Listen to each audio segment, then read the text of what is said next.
भोजपुरी के सुपरस्टार पवन सिंह अब निर्दलीय चुनाव लड़ेंगे। वो चुनाव कहां से लड़ेंगे? आज से कुछ दिन पहले भोजपुरी के सुपरस्टार पवन सिंह को आसनसोल से लोकसभा उम्मीदवार का टिकट दिया गया था, लेकिन पवन सिंह उस टिकट को वापस कर दिया था। रीजन क्या था ये तो मुझे पता नहीं है। पवन सिंह वहां का टिकट वापस कर दिया था और वहां से चुनाव लड़ने के लिए मना कर दिया था।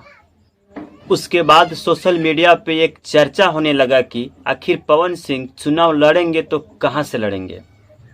इस बात की चर्चा सोशल मीडिया पे बहुत दिनों से हो रही थी, लेकिन इस बात की पुष्टि आज पवन सिंह अपने ट्विटर हैंडल के माध्यम से कर दिया है। पवन सिंह अपने ट्विटर पे पोस्ट करते हैं कि मैंने अपने मां से वादा किया था कि इस बार लोकसभा का चुनाव लड़ेंगे और मैंने इसको निश्चित भी कर लिया है कि चुनाव लड़ूंगा। अब पवन सिंह चुनाव कहां से लड़ रहे हैं, इस वीडियो को पूरा देखिएगा, मैं पूरी कहानी बताऊंगा। अभी तक हमारे पेज को फॉलो नहीं किए हैं तो फॉलो भी कर लीजिएगा, ताकि इस तरह का इन्फॉर्मेशन वीडियो आप तक पहुंच सके।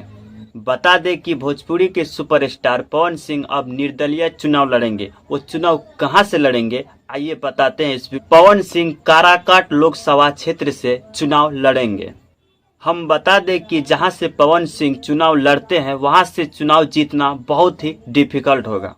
ये बात मैं इसलिए बोल रहा हूं कि काराकाट लोकसभा क्षेत्र से उपेंद्र कुशवाहा भी लोकसभा का चुनाव लड़ते हैं। मैं वही उपेंद्र कुशवाहा का बात करता हूं जो पूर्व में केंद्रीय मंत्री रह चुके हैं। उपेंद्र कुशवाहा इससे पहले भी वहां का सांसद रह चुके हैं। बता दें कि भोजपुरी के जितने भी स्टार, चाहे रवि किशन, मनोज तिवारी या दिनेश लाल यादव, निरहुआ की बात किया जाए तो ये लोग जब भी चुनाव जीते हैं तो किसी न किसी पार्टी से ही जीते हैं। लेकिन पवन सिंह जो निर्दलीय चुनाव लड़ रहे हैं, इसका परिणाम क्या होने वाला है कमेंट में आप लोग जरूर बताइएगा। हो सके तो वीडियो को शेयर भी कीजिएगा और वीडियो को एक लाइक भी कर दीजिएगा।